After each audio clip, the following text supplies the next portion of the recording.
We have CTO Tim Titus here, 28 years in the business, founded the product itself, and is going to tell you a little bit about what we do. So take it away. Thank you.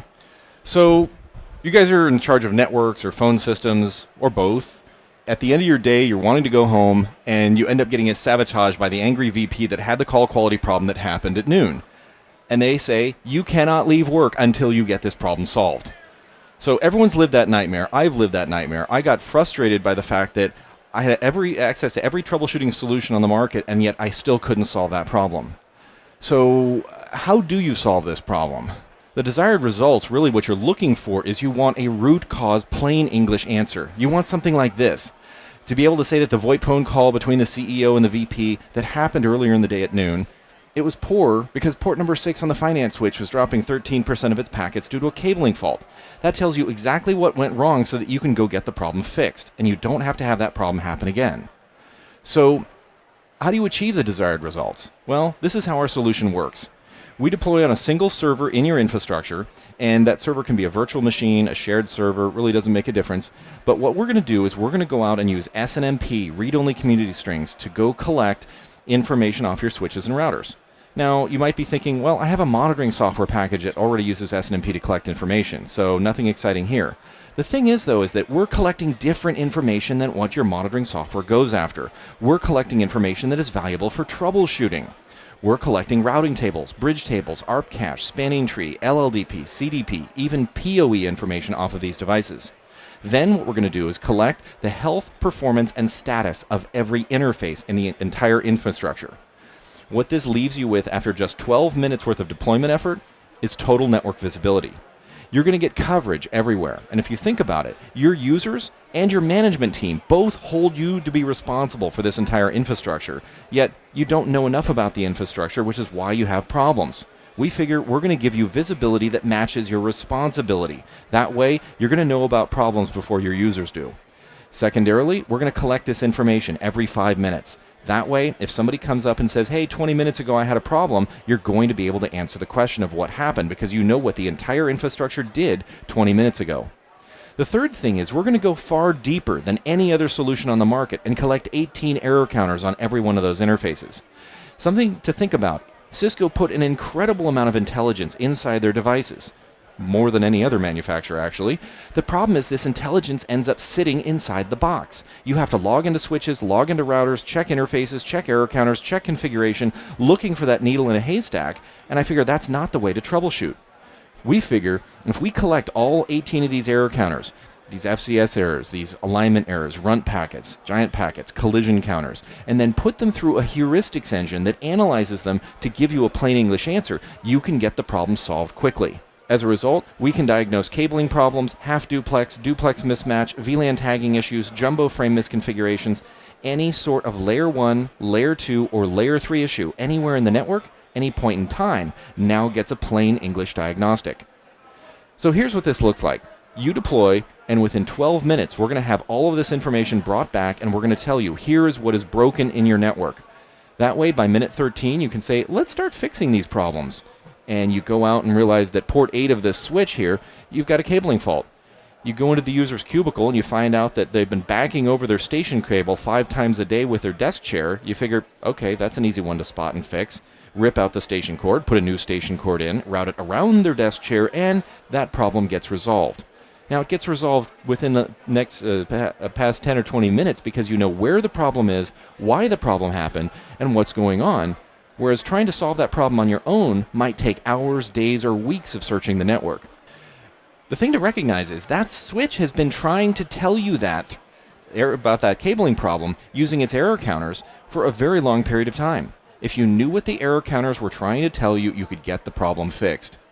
Recognizing that your WAN routers are trying to tell you about alignment errors. You call the WAN provider and they say, oops, sorry, we had the wrong frame type set up. That problem gets fixed after a phone call. Solving problems with collisions or a duplex mismatch, that's a 5-minute fix if you know where it is and what you're looking for. So 5 minutes here, 5 minutes here, and your network is now perfectly healthy. So that's what you can do proactively. But let's say something happened earlier in the day and you wanted to solve that problem that happened. So if it's quitting time and you're packing your bag to leave and a user says, I had a call quality problem at noon between extension 41 and extension 53, here's what we can do. Because we have the routing tables, bridge tables, ARP cache, and spanning tree, we can put this together with a layer 1, layer 2, and layer 3 path map of the network, analyzing to find out how would these two devices communicate with each other across the network, and then show you the historic health and performance of every element used along that path so that you can quickly look at it and correlate and say, oh, this call was bad at noon because this one router's Ethernet interface was dropping 8% of the packets out of the high priority queue. We now know what the problem is. I can call up the MPLS provider and say, guys, can you adjust that high priority queue to be a little bit deeper so that we're not dropping VoIP packets out of it? Now what I'd like to do is show you a very short demo of how this is done in our product. We're going to use SNMP to collect information from all these links, switches, and routers, and very quickly we're going to put red dots in front of things that have problems. I can click on that switch. I can then see that, gee, it looks like Fast Ethernet 0/2 has a red dot and 15% packet loss. Usually the first thing people think about is what's affected by that. If that's the Xerox photocopier, that's a low priority problem. But if this is a voice gateway or somebody's phone, that problem needs to be solved immediately. So to that end, we have a fully integrated port mapper. Click on the Connected tab. We're going to tell you what's plugged into that interface. Okay, this is a device associating with our voice VLAN, VLAN 82. This is a Cisco device. Here's the IP address. I can click on the IP address and it'll get us a reverse DNS lookup. Oh, whoa, this is our Santa Clara voice gateway. Now that we know what's affected by that packet loss, let's go see what's going on. Click into the interface, and we're going to immediately see, here's the daily utilization graph, here's the daily packet loss graph, and if I scroll down, here's the plain English prescription. Now in this case, the plain English prescription is saying, hey, we've got a cabling fault. So at this point, we have complete awareness about the fact that there's a problem on the Pinot switch, a problem on Fast Ethernet 0/2, it relates to this voice gateway, here's what time of day the problem happened, and here's what the problem is. That way we get it resolved. Now, some people might wonder, how the heck do you identify a cabling fault? Well, if we go up and click on View Advanced Stats, we can open the page up and we're going to see even more statistics about what's going on. For example, here's all 18 of the error counters that our heuristics engine analyzes. If we see that we have FCS errors and no alignment errors and no collisions, that's the recipe for you've got a cabling problem.